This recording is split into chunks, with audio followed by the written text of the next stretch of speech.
우리 교회만 있는 프로그램 같아. 근데 보니까 우리 학생 청년들로 구성됐어요. 장로님은 호서고등학교 나왔나? 당진상고. 당진상고는 이제 없어졌죠. 나중에 당진상고라고 말 안 할 거예요. 그래도 나와야 돼. 참 당진고등학교는 이 당진 지역에서 아마 가장 오래됐죠. 호서고등학교보다도 오래됐을 것 같고 오래된 학교라고 알고 있는데 전통이 있어요. 세월이 갈수록 점점 좋아지는 학교라고 평가되는 것 같습니다. 우리 교회 성도님들이 당진고등학교 출신들이 적지 않게 많더라고요. 오늘 말씀은 제목이 당진고가 아니고 악한 자, 악인에 대한 겁니다. 악한 자. 여러분은 악한 자가 되지 않기 바랍니다. 근데 꼭 악한 짓을 해요. 이런 부분들이 어때요?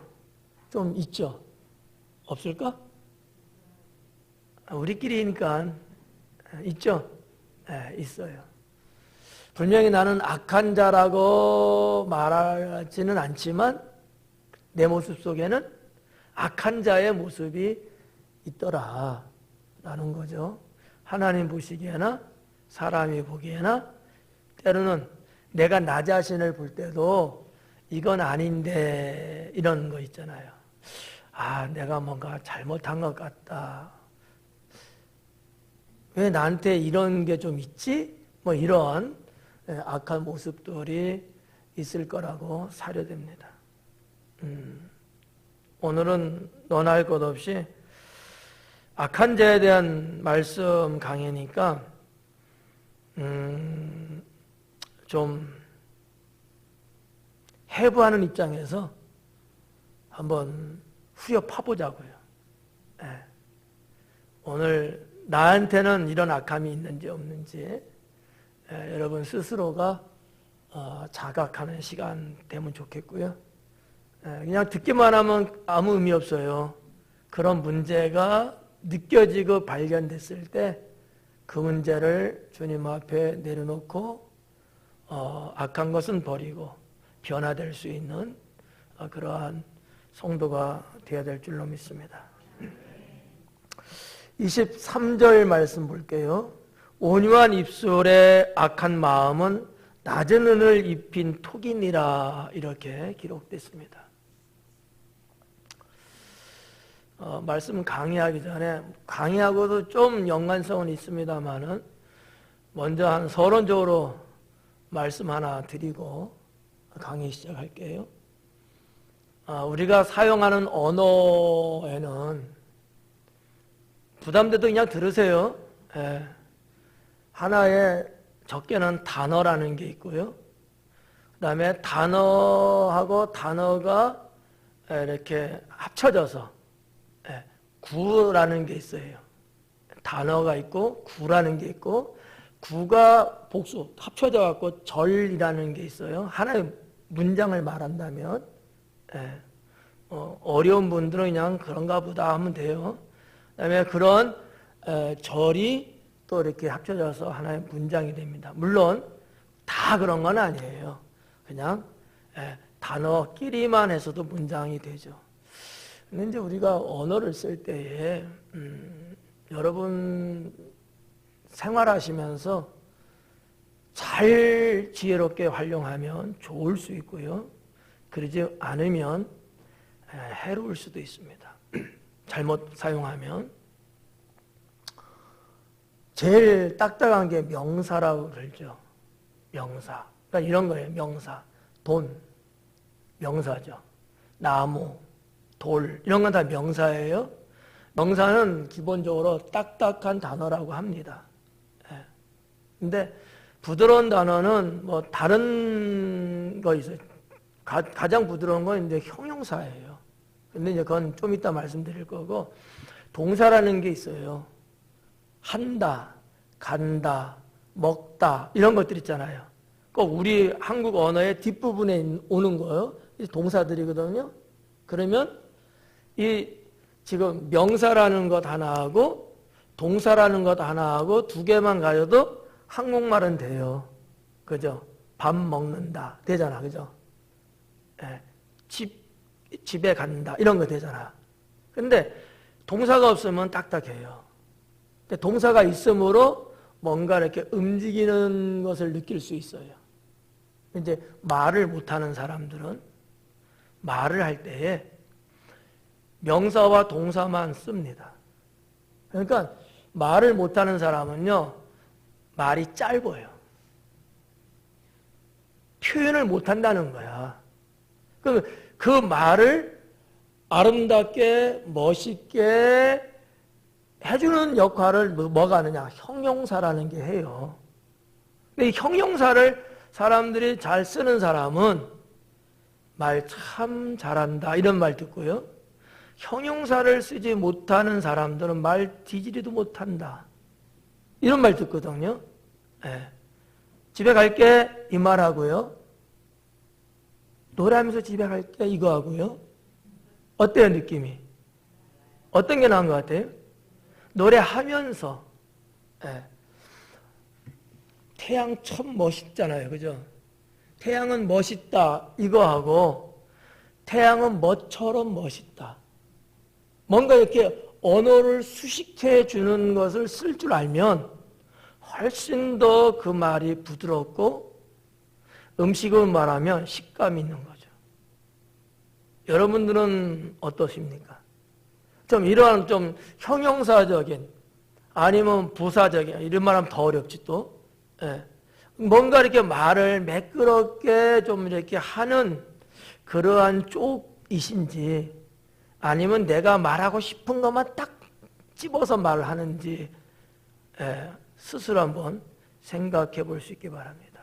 이 말씀 드리냐 하면 이따가도 이제 비슷한 말씀 제가 드릴 건데 하나님 사랑해요? 이거 하고요. 하나님 엄청나게 사랑해요? 이거 하고 어떤 게 더 좋은 것 같아요? 근데 이걸 잘 못하는 사람들은 생각외로 많다는 거죠. 이거는 누가 잘하느냐? 비웃장 좋은 사람들이 잘해요. 네. 근데 말재간이 없는 사람은 이런 표현을 잘 못해요. 그냥 사랑해요 이거야. 이런 사람은 연애를 해도 실패할 확률이 95%. 좋아할 사람 없거든요. 무뚝뚝하다 이런 말 쓰잖아요.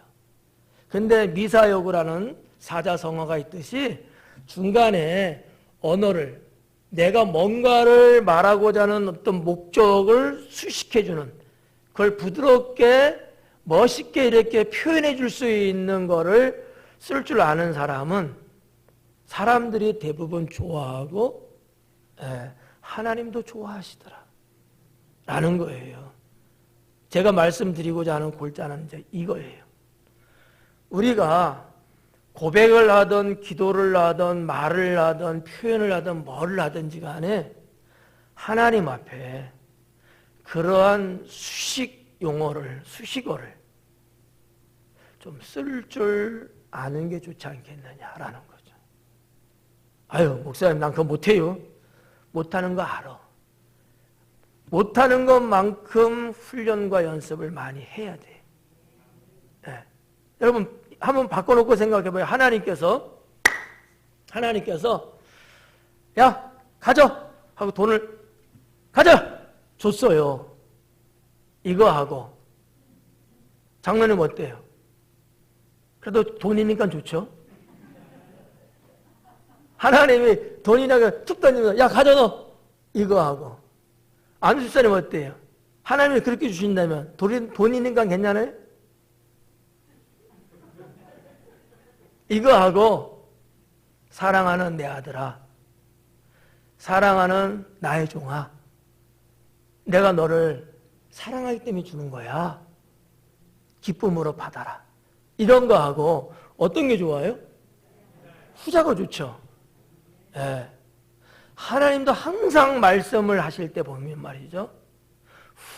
후자적인 언어를 항상 쓰시더라는 거지. 무뚝뚝하고 딱딱한 표현으로 말씀 안 하신다는 거예요. 베드로에게 주님이 말씀할 때도 그렇잖아요. 네. 사랑하는 자. 야, 졸지 마. 이거 하고. 얼마나 피곤하니.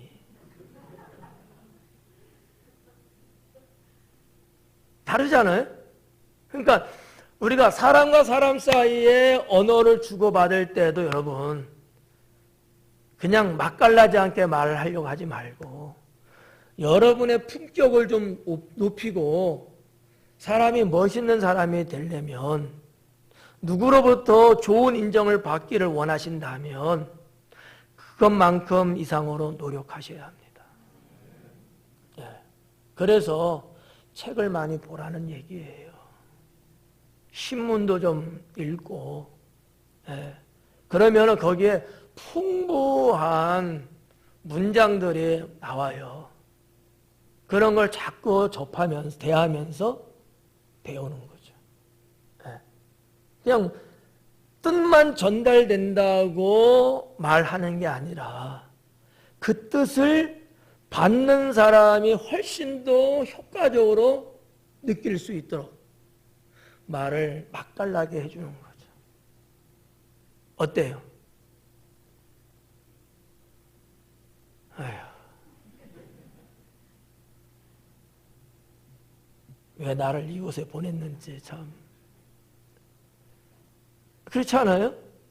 어때요? 물으면은 아멘이 옳는지 끄떡끄떡 하는지 이러면 나보고 어떡하라고. 민망하잖아, 묻는 사람이. 그러니까, 이러한 하나의 문장이든 글이든 뭐든지 간에, 그렇게 좀, 이렇게 언어를 구사하면서 하는 습관을 여러분 많이 가지면 좋아. 근데, 이것을 만약에 악의적으로 나쁘게 쓰면은 정말 사람 12명은 죽이죠. 예. 무서운 무기가 될 수 있는 건데, 제가 우리 성도님들, 이렇게 기도하는 거며, 때로는 대화 나누는 거며, 또 글을 쓰는 거, 글 쓴 것들 이렇게 쭉 읽어보면은, 이런 말은 언젠가 한 번쯤은 슬쩍, 이야기 한번 해주면 좋겠다. 그런 생각이 오래전부터 이 가슴 속에 맺혀 있었어요. 네.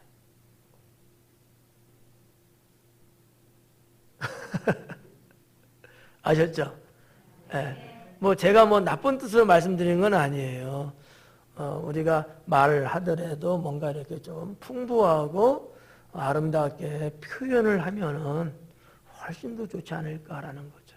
아셨죠? 네. 자, 이제 23절 들어갈게요. 온유한 입술에 악한 마음은, 이 23절에서부터 꼬이기 시작해요. 다 그런 건 아닌데, 우리가 읽고 있는 이 성경과 원어의 내용과 의미 이런 것들이 전혀 알아들을 수 없을 만큼 틀려요. 그러니까 이 히브리 원어를 해서 직역하는 거, 직역까지는 아닐지라도 어느 정도 번역을 하는 거하고 지금 우리가 보는 성경하고는 지금 보는 성경은 온유한 입술은 어때요? 좋은 거 나쁜 거예요? 그렇죠. 온유하잖아. 온유한 입술이야. 뽀뽀할 때도 온유하게. 온유한 입술은 좋은 표현이거든요. 근데 원어적으로는 좋은 표현은 아닌 거예요.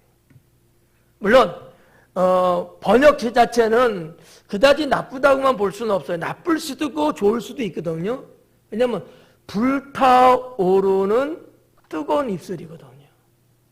불타오르는 입술이야. 온유한 입술이 아니야.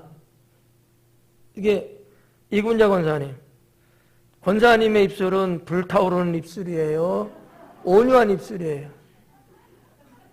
민망해요? 민망하신가 봐. 그러니까 아마 그래서 학자들이 온유한이라는 단어를 썼을 수도 있어요. 근데 우리가 느끼는 온유하다면은 벌써 단어적으로 온유하다? 그러면 뭐 부드럽다? 뭐 자상하다? 뭐 이런 쪽으로 생각을 하거든요. 그게 아니라는 거죠. 자, 온유한 입술, 불타오르는 입술. 좀 이 말을 조금 더 의역하면은 불타오르는, 강력하게 타오르는 입술이에요. 이거 어떻게 예배 설교하면서 이런 표현하기가 조금 나도 좀 뻘개진다 여기가. 예. 불꽃 튀는 입술이에요. 화류계 같은 데서 쓰는 용어 아닐까? 예. 그런 입술을 말하는 거예요 지금. 예. 그런 입술. 그러면 잠언의 기자가 의도하는 건 도대체 뭘까? 또 그와는 달라요. 뭐냐?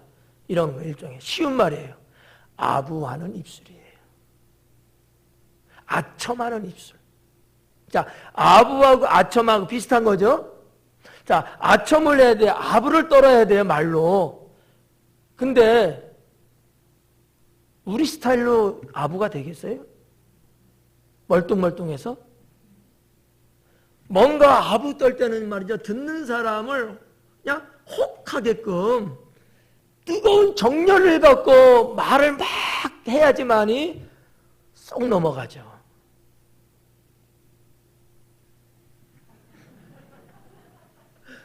지요. 재미없다.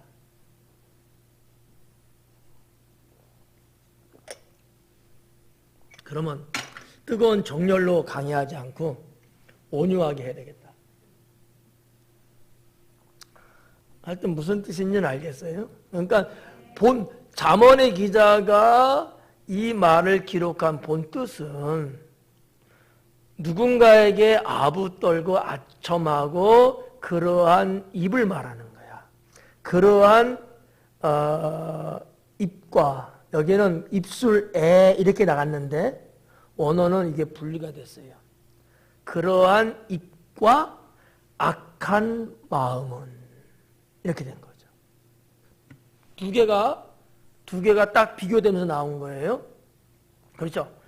아부 떠는 입과 악한 마음은 이런 거예요. 그 다음에 볼까요? 그 다음에 뭐라 했어요? 낮은 은을 입은 톡이니라. 낮은, 낮다는 거야. 수준이 낮다는 말 있죠? 은은 은인데 낮은 은이야. 이 낮은이라는 단어가 무슨 뜻이냐면은 찌꺼기라는 뜻이에요. 찌꺼기. 그러니까 무슨 얘기냐면, 자, 금강석 있죠? 금강석 가져보셨어요? 여태까지 뭐하고 살았대? 금강석도 한 번 안 가져보시고? 예. 저는 가져본 경험이 있어요. 근데 돈이 안 돼. 그거를 재련하고 막 그 공정, 과정을 다 거쳐서 뭔가 금강석에서 금을 뽑든 은을 뽑든 구리를 뽑든 뽑아야 되는 거 아니야. 이런 뭐 도구가 어디 있고, 도구가 있어서 돈 주고 하더라도 그만한 양도 안 돼. 그러니까 이거는 하나만 하거든. 그냥 금강석일 뿐이야. 근데 이거는 그냥 일반 돌과 똑같아요. 근데 자, 기술자들이, 사업자들이 이것을 금강석을 이제 재련할 거 아니겠어요? 용광로에 이게 또 설명 다 해드려야겠다. 용광로에 집어여서 그걸 막 끓일 거 아니에요. 그러면 싹 날라가서 이제 구분이 되잖아요. 이제 지금 은이야, 은. 금은 아니야. 예, 졸지 마요. 금은 아니야. 은이야, 은. 그러니까 은을 재련했는데 쭉 해서 걸러냈어, 은도. 근데 낮은 은이야. 무슨 얘기냐면 진짜 은은 다 걸러내고 나머지 찌꺼기. 그걸 말하는 거야. 은은 은인데 은 정품은 다 걸러낸 다음에 똥이 있죠, 똥. 예, 재련하고 남은 찌꺼기, 분순물이라고 하나? 부순물이라고 해야 되나? 뭐라 하지? 불순물? 불순물은 아니고 하여튼 은찌꺼기야. 쓸모없는 거 있잖아요. 그거를 낮은 은이라고 표현한 거예요. 낮은 은을 입힌 토기라는 거야. 그러니까 토기는 뭐야? 흙으로 만든 그릇이든지 그런 거잖아요. 항아리든지. 거기에 낮은 은을 입혔어. 자, 그러면 잘 봐요. 낮은 은이야. 낮은 은이라는 것은 찌꺼기 은이야. 은은 은데 찌꺼기야. 쓸모가 없어. 근데 토기에다가 바른 거야. 그렇다면 그 토기가 은일까요? 그냥 토기일까요? 그냥 토기예요. 그럴싸하게 겉에만 발랐을 뿐이야. 그렇다고 해서 그것이 은그릇은 아니라는 거죠. 내용이 이거예요. 네. 그러니까 온유한 입술, 아첨하는 입술과 악한 마음은 겉으로 볼 때는 그럴싸할지 몰라도 그거는 아무것도 아니라는 거지. 속임수라는 거예요. 그러면 여러분 봐봐요. 누가 여러분에게 와서 쏙닥 좋은 말 해주는가 뒤에다가 난 네가 제일 좋아. 엄청나게 좋아. 너 아니면 못 살아. 하면서 막 하고 또 돈이 좀 아쉬워서 돈 좀 긁어내려면은 별말을 막 다 하잖아. 여기 한 5사람 있을 것 같은데 막 그런단 말이야. 근데 이 말에 쏙 넘어가갖고 돈을 주는 거지 뭐. 줄 수 있으면 뭐 주면 좋죠. 근데 그렇게 아부떨고 아첨하고 그러는 것 또는 악한 마음이라는 것 이것들은 생명력도 없고 가치성도 없고 이거는 아무것도 아니라는 거죠. 그것을 잠언의 기자는 말씀하고 있는 거예요. 근데도 사람들은 말이죠. 나한테 좋은 말 하면은 좋아하더라고. 속이는 얘기야. 거짓말이야. 근데도 누군가 그 말을 나한테 달콤하게 해주면요. 거기에 귀를 기울이고 좋아갖고 울더라고. 그 결과의 해가 얼마나 큰 줄 아십니까? 이거 조심하라는 거예요. 진실을 말하고 사실을 말하고 이런 말이 어떨 때는요. 딱딱하게 들릴 수 있어요. 그리고 내 마음에 안 들을 수 있어. 때로는 나의 아픈 곳을 찌르는 말일 수도 있지요. 그러면 앞에서 이야기한 거하고 지금 말씀드린 거하고 어떤 게 좋은 거예요? 아부 떠는 말하고 진실이지만 딱딱하게 말하는 거하고 어떤 게 좋아요?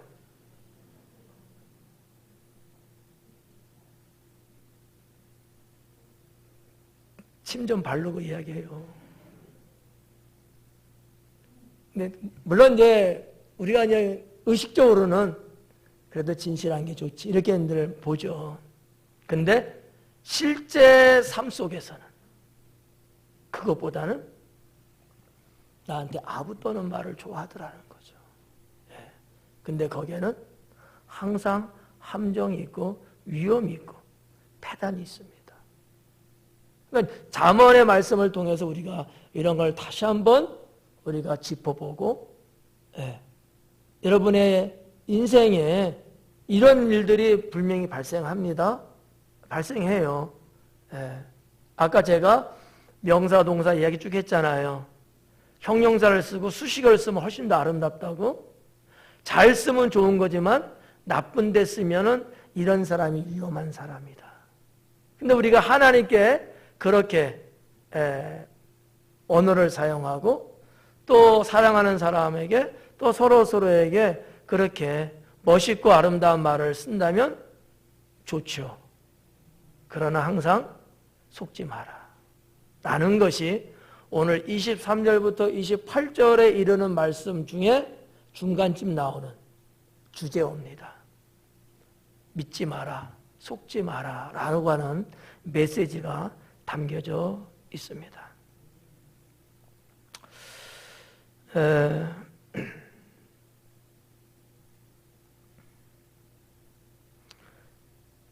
28 4절을 볼게요. 원수는 입술로는 꾸미고 속으로는 속임을 품나니. 원수는 입술로는 꾸미고 속으로는 속임을 품는다. 자, 그대로 그냥 번역해 드릴게요.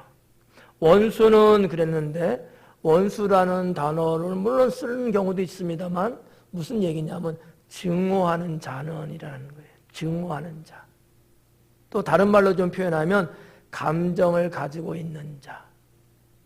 근데 감정을 가지고 있는 자라는 말은 조금 문장적으로나 내용적으로는 조금 잘 안 맞아요.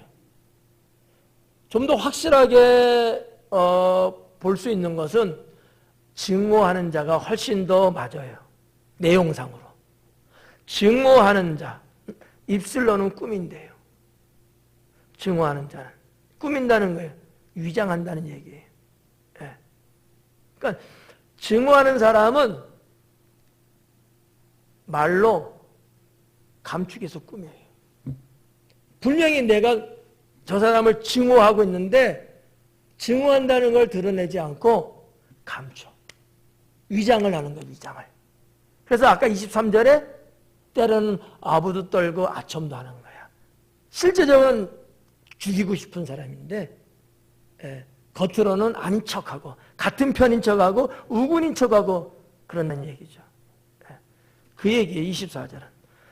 증오하는 자는 입술로는 위장을 하고 그러니까 막 하겠죠. 말로.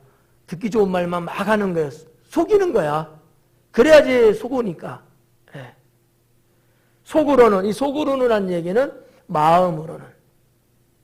마음. 심장으로는 이라는 거예요. 여기서 지금 이 속으로는이라고 했는데 이거는 마음이라는 단어로 봐도 되고 심장이라고 봐도 돼요. 커네브라고 하는 단어거든요. 커네브. 커네브라고 하는 단어는 마음으로도 번역이 되고 히브리어인데 심장이라는 뜻을 갖고 있어요. 심장. 우리 안에 있는 심장 있잖아요. 그거를 그냥 속이라고 표현한 거예요. 속. 그러니까 마음으로는, 속으로는. 속하면은 그냥 밑도 끝도 없는 것 같으니까 좀 더 분명하게 알기 위해서는 마음속으로는 이렇게 보면 되죠. 심장이잖아요. 심장으로는 이런 거예요. 육체의 기능으로 볼 때는 심장이라고 번역을 하고요. 그 다음에 상태적으로는 이제 마음이라고 번역하는데 마음속으로는 속임을 품나니. 겉으로는 아니에요. 그죠? 아까 위장했다 그랬잖아요. 근데 속마음으로는 품는 거야, 거짓을. 누가 이런다고요? 악한 자가 그런다는 거죠. 악한 자가.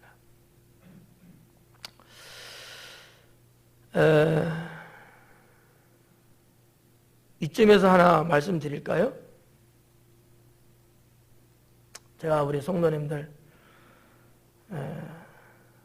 오늘 저녁 예배 잘못 나온 것 같아.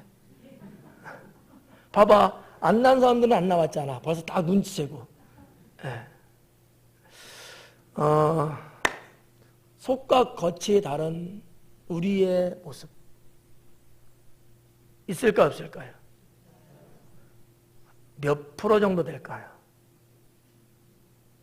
알았어. 뭐 다들 벌써 계산했죠?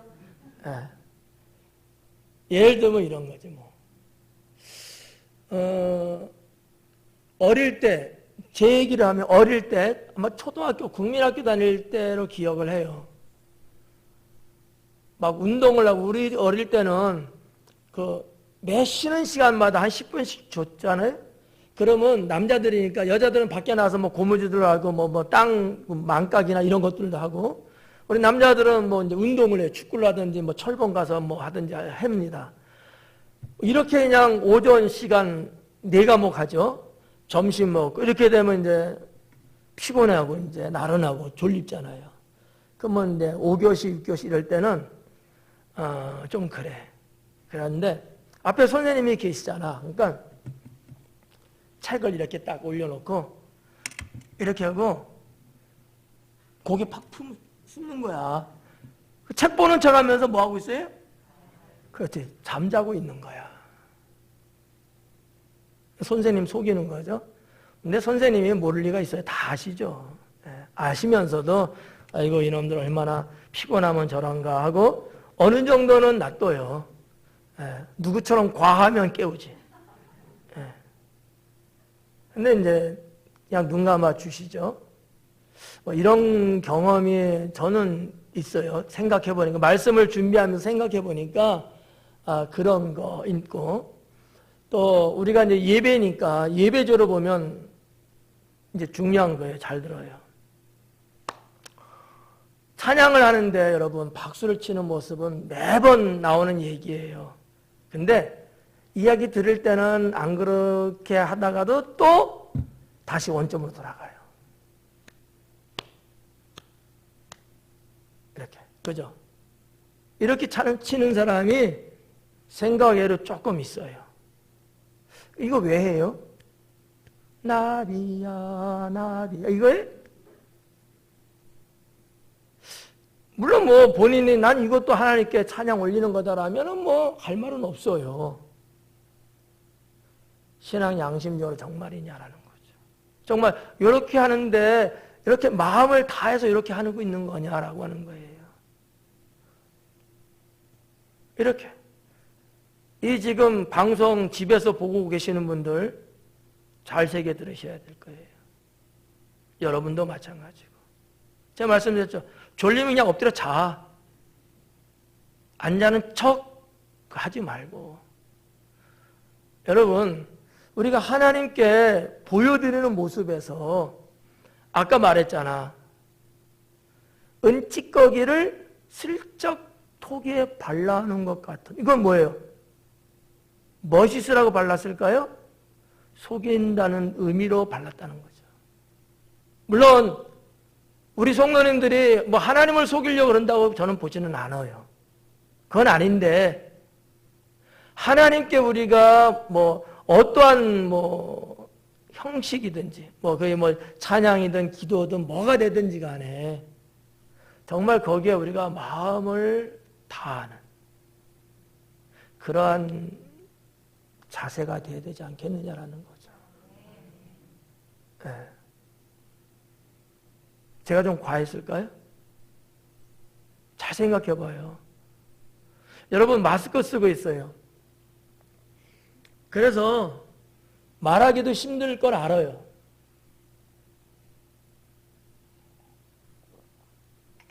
근데 꼭 그렇지만은 않아요. 저도 마스크 쓰고도 하니까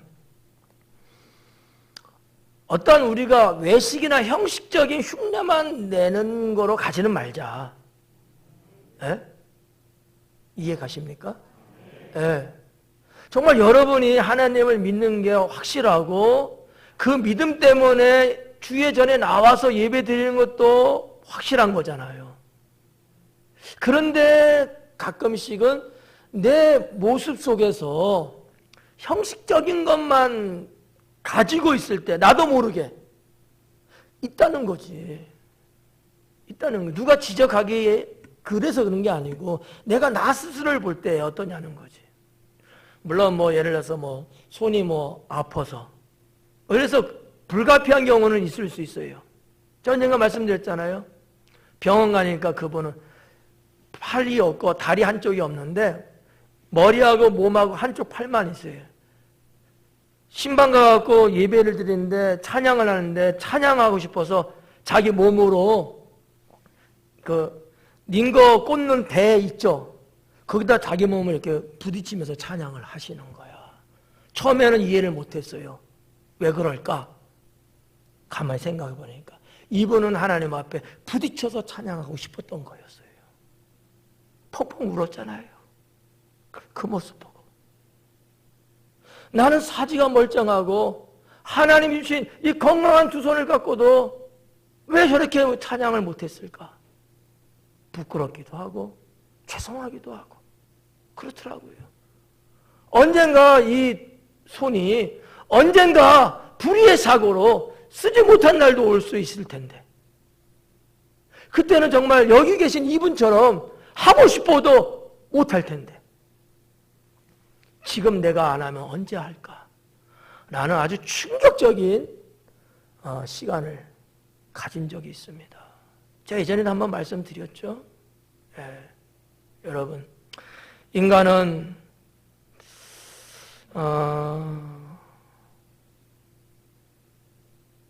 잊어버리는 존재라고 하더라고요. 생각하고 기억을 떠올리다가도 작심을 하고 결심을 한다 할지라도 또 자꾸 잊어버린대요. 그게 사람이라고는 그러더라고요. 그런데 그렇다고 해서 우리가 막연하게 사람은 그런 거야 하면서 맥 놓고 사는 것은 아니다고 저는 생각합니다.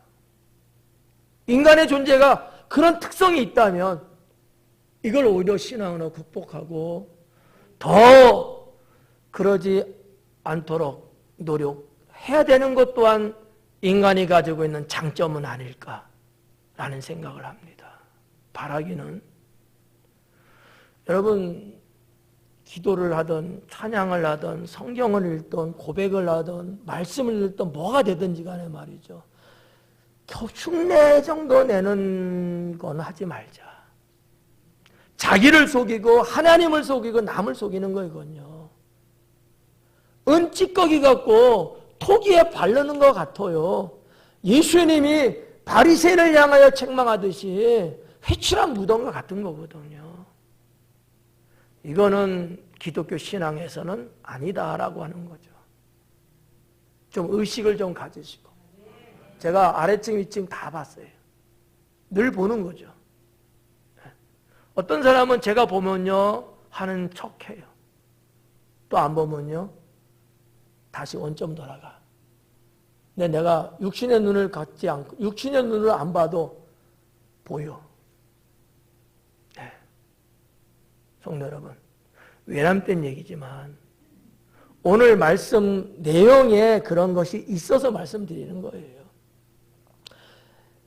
은찌꺼기를 바른 인생 되지는 말자. 정말 우리는 하나님 앞에 은 같은 존재가 돼야지 찌꺼기 바른 정도의 존재가 돼서 되겠느냐라는 얘기죠. 아시겠죠? 예. 그래서 23절과 24절에서 내용이 서로 이렇게 맞물려 있는 그런 의미를 갖고 있습니다. 자, 증오하는 자는 입술로는 위장을 하면서 속마음으로는요 속임을 품고 있대요. 계속 품는가? 자꾸 참 이런 말해서 죄송한데 문장적으로 분사가 여러 번 나와요. 이 분사라는 얘기는 문법의 분사라는 얘기는 계속 진행하고 있다는 얘기거든요. 한 번 정도 품고 안 품는 게 아니고 지금도 계속 품고 있다는 얘기예요. 거칠어적인 걸 한 번만 하고 안 하는 게 아니고 두 번 하고 하는 게 아니고 계속해서 거칠어 살아간다는 거예요. 이게 문제거든요. 이게 인간의 연약한 존재, 실수할 수 있고 잘못할 수 있고 죄 져요. 그런데 이것을 끊지 못하고 계속해서 여전히 지금도 가고 있다면 이거는 문제 아닐까라는 얘기죠. 23절, 24절에서는 그런 부분들을 우리는 찾아볼 수 있습니다. 24절에서 하나 더 말씀드리면 이 증오하는 자의 입술로는 그랬잖아요. 증오는요 악인의 특성입니다. 참 무섭고 참 표독한 게 증오거든요. 뭐 그 사람 좋아요. 그 사람 참 좋아요. 이렇게 말하는 사람일지라도 증오를 갖고 있는 사람은 악한 사람입니다. 여러분, 아마 이 말에 여러분은 항변하려는지도 몰라요. 나는 누구 하면 난 치가 떨리고 난 누구 하면 보기도 싫고 누구 하면 미움이 막 생기고 막 그런다는 사람이 있을 수 있어요. 증오가 있다는 얘기야. 그 사람은 어떠한 것으로도 변명이 안 돼요. 악한 사람입니다. 선한 사람은 증오가 없어집니다. 그게 주님이 주시는 마음이고 주님을 닮은 자라는 거죠. 여러분, 주님을 닮은 자가 악한 사람 맞아요? 주님을 닮았는데 악해요. 맞아요? 안 맞죠? 안 맞는 거예요. 그래서 예수님 뭐라 하신 거예요? 원수까지 사랑하라는 거예요. 해가 동에서 서가 먼 것처럼 기억지도 않는다고 주님이 그러잖아요. 아니면 우리 주님이 계속해서 증오하지, 죄인들을 향하여. 저와 여러분은 용서받을 수 있을까요? 계속해서 주님이 증오하고 계시는데 내가 때만 만나면 너 죽여버릴 거야, 너 심판해버릴 거야, 계속해서 그러시는데, 그러면 우리 하나님은 선하신 하나님 아니죠. 악한 하나님이죠. 근데 하나님은 그런 분 아니거든요. 증오가 없어요. 그러니까 증오는 악인의 특성입니다. 특징적인 거예요. 사람 딱 보면 알아요. 두말할 필요 없습니다. 그 마음속에 1년 전 거, 1개월 전 거, 얼마 전 거 여전히 속에 증오를 갖고 있으면 그 사람은 악해요. 악한 거예요. 악한 자는 하나님 나라를 볼 수 없습니다. 단순한 잠언의 말씀이지만 이 잠언 말씀 속에 담겨져 있는 메시지를 보면서 우리는 보다도 하나님의 사람으로서, 보다도 주님을 닮은 자로서 악한 모든 특징이나 특성들을 다 주의 보혈로 씻어내고 새로운 사람으로 거듭나야 합니다. 네. 뭐 사람이 살다 보면 서로 뭐 이렇게 부딪히는 경우도 있고, 서로 마음이 안 맞는 경우도 있고, 서로의 상처 주는 일도 있잖아요. 있을 수 있어요. 그렇지만 증오해서는 안 된다는 거지. 주의 사랑으로 용서하고 이해하고 덮어야 된다는 거죠. 계속해서 언제까지 울분을 참지 못하고 그래야 되겠냐는 거지. 이거는 주님의 마음 아니다. 증오는 아니에요. 미움의 감정은 순간적으로 생길 수는 있어요. 근데 이것이 계속적으로 증오로 남아있으면 안 된다라고 하는 얘기예요. 이거 하나 때문에 하나님께서는 우리의 인생에 길을 막으십니다. 행복할 수 없어요. 네, 행복할 수 없습니다. 저는 상담을 하면서 그런 상담을 해준 적이 있어요. 네. 참 불쌍하더라고요.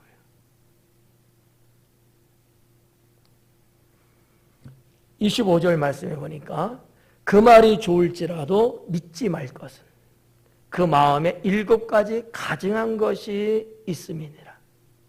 그 말이 좋을지라도, 그 말이 무슨 말? 지금 아부 떠는 사람의 말이잖아요. 그죠?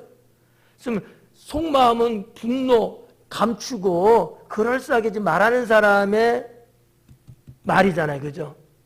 그 사람의 말이 좋을지라도, 이 좋을지라도 이 무슨 얘기냐면 그 사람이 하는 말이 여러분 듣기에 호의를 베풀어주는 말 같을지라도, 내 입장을 내 편에서 나의 유익을 위해서 뭐 이렇게 호의적이게 나한테 대해서, 자네는 절대 그런 사람 아니지, 내가 자네를 모르나 이 사람아, 자네는 잘못한 거 없어, 그 사람이 잘못한 거지, 이러면서 나에 대해서 호의를 베풀어줘.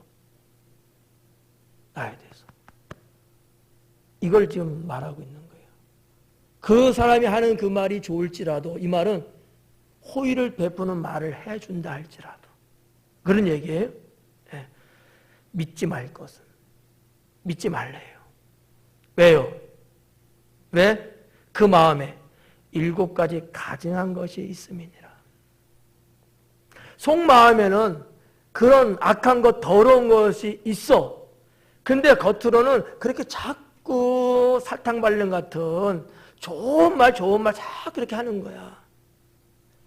믿지 말라 이거지. 믿으면 안 돼. 여기 7가지라고 숫자를 말했는데, 이것은 그 뭐라고 할까, 그 완벽이잖아요. 예.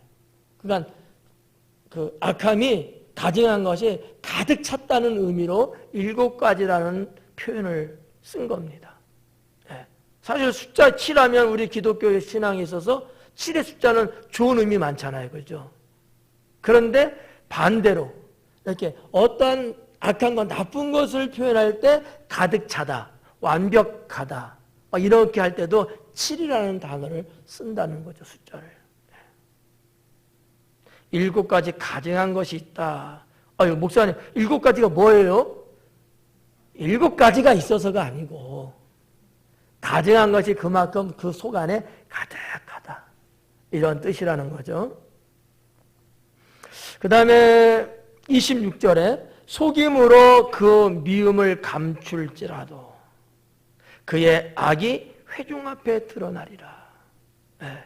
악인이 아무리 그렇게 한다 할지라도 어떻게 된다고요? 드러난다는 거야. 참 재미있는 단어 2단어가 있어요. 감출지라도 드러나리라. 이 2가지가 비교 딱 되고 있어요. 지금 대조를 이루고 있거든요. 네. 제가 볼 때는 재미있는 대조인데. 알았어요. 빨리 갈게요.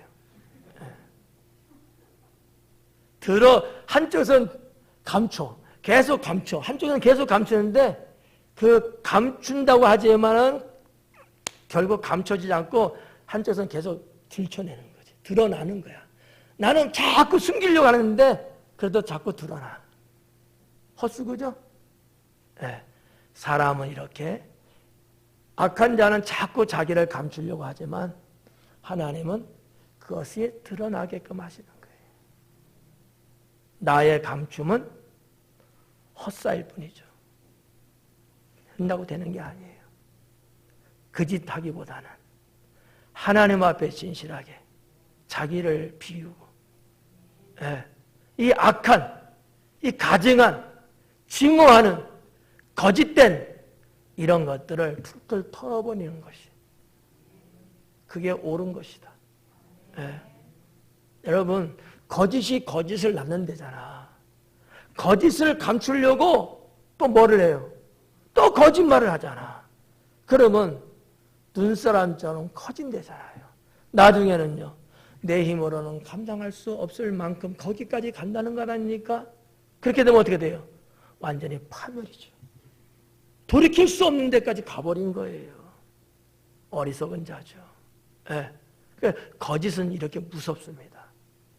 거짓 딱 하고 나서 그 다음엔요, 손 딱 씻어야 돼요. 거짓말을 숨기려고 거짓말을 또 할 수밖에 없어요. 요거요, 사탄한테 끈앞을 잡히면 헤어나오지 못합니다. 차라리 지금 맞는 게 훨씬 편해요. 지금 맞으면 한 대 맞거든요. 속이다 맞으면요, 100대 맞아야 돼요. 뭐가 나아요? 한 대 맞는 게 나아요. 근데 인간은 참 지혜로우면서도 어리석어요. 내가 속이면 또 속는 줄 알아. 지금 우리나라에서도 지금 정치계나 뭐 이런 데서 계속 지금 속이는 사건으로 계속 얼룩져 있잖아. 드러날 건데 속여. 감출 수가 없어요. 요즘 21세기냐 다 드러나요. 다 드러났잖아. 얼마나 창피해.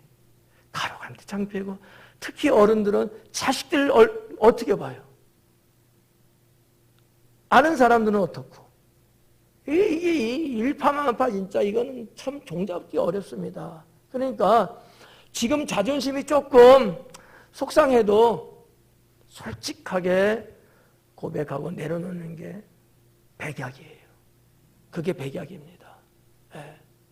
사랑하는 여러분, 이게 참 쉽지는 않을 거예요. 쉽지 않으니까 다들 그렇게 가죠.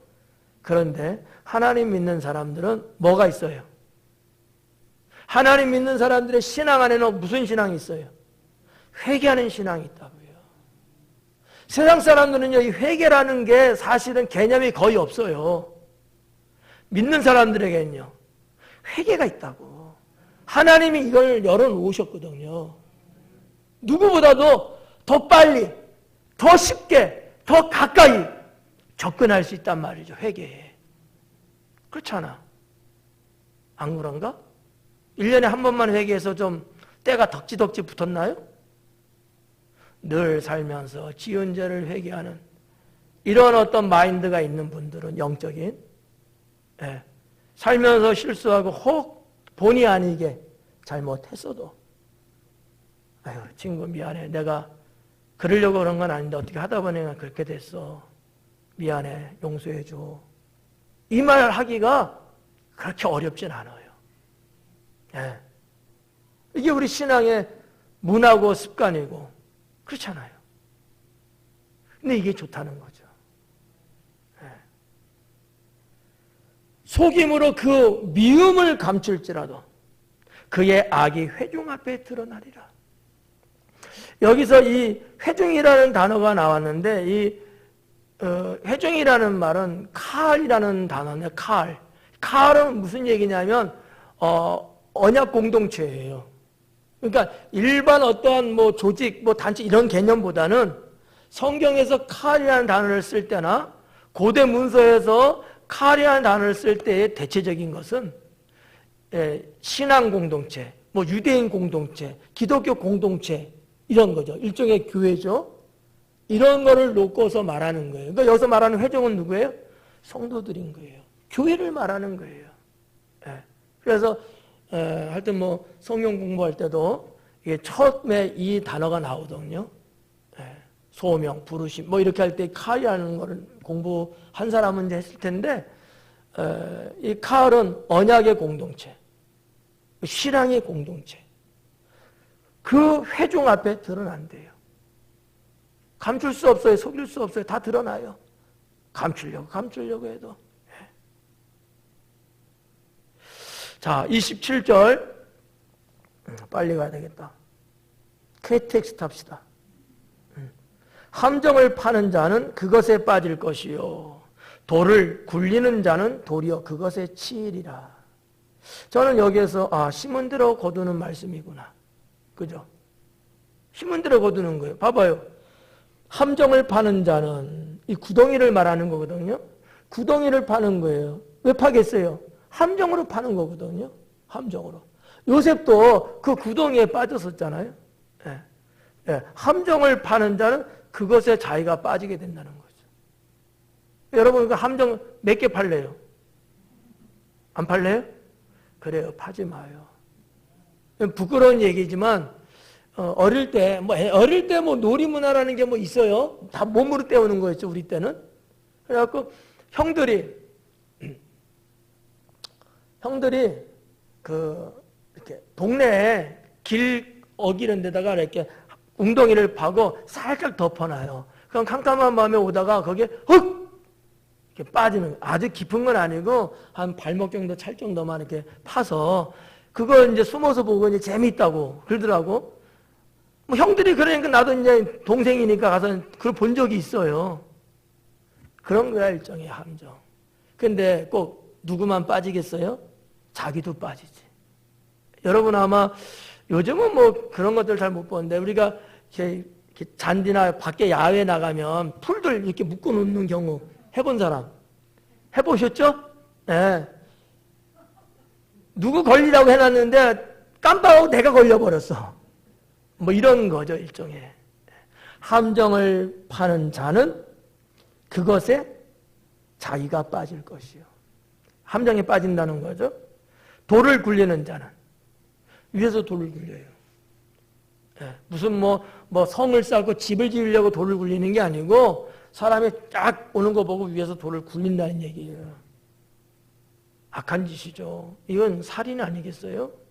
돌을 굴리는 자는 그것에 오히려 자기가 치이리라. 자기가 그 돌에, 굴러오는 돌에 자기가 해를 당하는 그런 말씀이 되겠죠. 심은 대로 거두는 거예요. 성도 여러분, 27절 말씀을 보면서 이렇게 한번 보자고요. 내가 함정 파는 거, 돌을 굴리는 건 뭐를 말하는 거냐면 죄를 짓고 있는 것을 말하는 거예요. 죄 짓는 거예요. 그런 죄에는 반드시 심판이 온다는 겁니다. 어때요? 죄 짓는 거는 할만한데 심판받는 거는 싫죠. 근데 비껴나갈 수가 없어요. 죄 지면 심판받습니다. 네. 이거 한 번만 생각하고 넘어갈까요? 우리는 뭐 죄를 졌어도 하나님 앞에 회개하면 용서받는다 이렇게 돼 있잖아요. 그렇지만 죄의 대가는 물리적인 대가죠. 따라옵니다. 영적인 용서함은 받지만 내가 어떤 죄를 져서 누구를 해치고 뭐 이렇게 등등 이런 게 있잖아요. 거기에 따른 보응은 받는 경우가 많습니다. 100%는 아니지만 그게 하나님이 세운 법칙이에요. 용서는 해주시지만 죄의 무서움을 깨닫게 하기 위해서.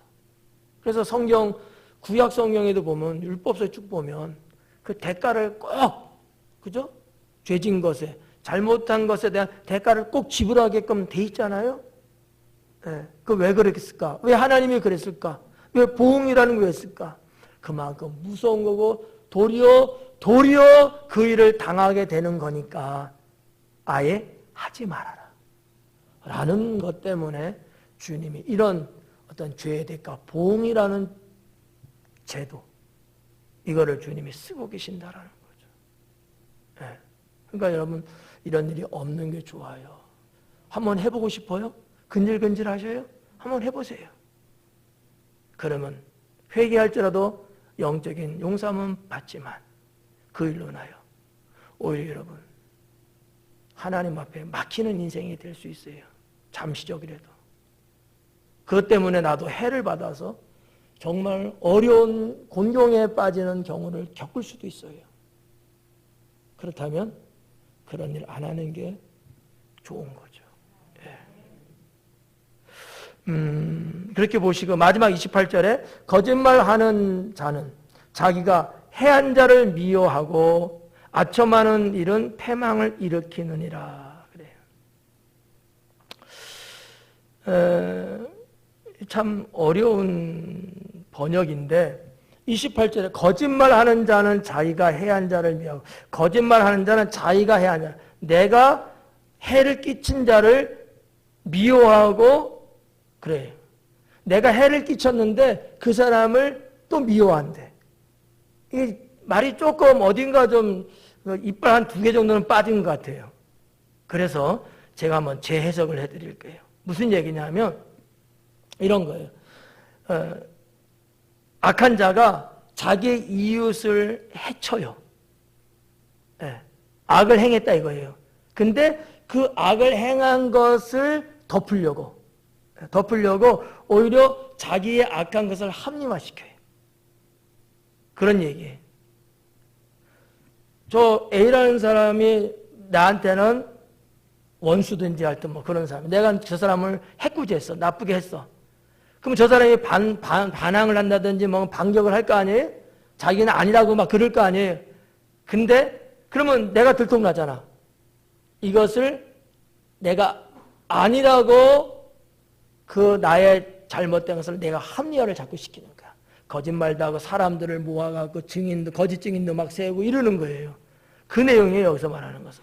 그래서 이웃을 해한 후에 자기 합리화 수단을 선택한다는 거죠. 그리고 그 사람을 더 공격적으로 막 증오를 해요. 참 웃기는 스토리인데 지금 우리 사회에서 일어나고 있는 일들이에요. 분명히 내가 잘못했어. 저 사람이 오히려 당한 사람이야. 근데 나의 잘못을 내가 감추려고, 내 잘못을 합리화시키려고 더 저 사람을 막 공격하고 저 사람을 막 증오하고 막 사람 몰이해갖고 막 밀어붙이는 거야. 그리고 어디까지? 저 사람을 죽이기까지, 파멸시키기까지 막 한다는 얘기거든요. 28절은 그 얘기를 하고 있는 거예요. 얼마나 사람이 악하냐라는 거죠. 어지간한 사람은 중간에 자기가 실토를 하고 자기가 잘못된 것을 솔직하게 말하잖아요. 근데 이 악한 사람은 아니라는 거죠. 남을 해치고 그 해친 것을 정당화시켜서 내가 합리화 만들어버리는 거예요. 저 사람이 꿈틀거리잖아? 그러면 꿈틀까지도 못하게끔 더 증오를 막 하고 더 그 사람을 파멸시키는 데까지 간다는 얘기죠. 우리가 살고 있는 이 사회에서 지금 심심치 않게 보이는 모습들 중에 하나입니다. 저는 우리 사회에서 그런 뉴스를 이렇게 보면서 이 28절의 말씀을 이렇게 대조해 보는 거죠. 당신이 잘못된 거 다 알고 있는데 아니라고 끝까지 우기고, 오히려 잘못 없는 젊은 청년들 오히려 더 대적하고 이러면서 사회가 혼란스럽고 참 악한 세대를 우리는 살고 있습니다. 근데 겉으로는요 상당히 자기들은 선한 사람, 선량하고 자기들 의롭다고 정의롭다고들 그렇게 표방을 해요. 은찌꺼기를 톡에 바른 것 같은, 이게 3000년 전에 기록된 말씀이지만 그 시대에도 이런 일들이 있으니까 그랬겠지만 21세기를 살아가는 지금도 인간 사회 속에는 이런 악한 모습들이 존재하고 있다라고 하는 얘기죠. 그리고 마지막, 아첨하는 입은 패망을 일으키느니라. 여기까지. 그래서 결국 마지막 28절은 아첨하는 입이에요. 아까 봤잖아요. 온유한 입술이라 했는데 제가 그랬잖아요. 아부떨고 아첨하고. 그러한 입, 악한 마음, 여기에 대해서인데 지금 23절과 28절 양 끝의 내용은 지금 똑같아졌어요. 아첨하는 입은 패망한다. 여러분, 물론 살면서 때로는 뭐 이해도 시켜야 되고 때로는 협의해야 되고 대화 속에서 좋은 말을 골라가면서 사용하는 경우는 있어요. 그렇지만 오늘 잠언 본문에서 말씀하고 있는 내용하고는 같은 내용은 아닙니다. 이거는 악인이 자기의 목적을 이루기 위해서 거짓을 담보로 하여 아첨하고 아부하고 좋은 말만 설설설설하게 해서 사람을 속이고자 하는 행위들이거든요. 전혀 다른 거죠. 여러분 살면서 잠언의 말씀, 하나님 말씀을 통해서 사회를 여러분들이 잘 분별하시고 여러분 인생에 나는 어떠한 길을, 어떠한 선택을 해야 될 것인가 사리 분별할 줄 아는 하나님의 사람들 되기를 축원합니다. 기도하겠습니다.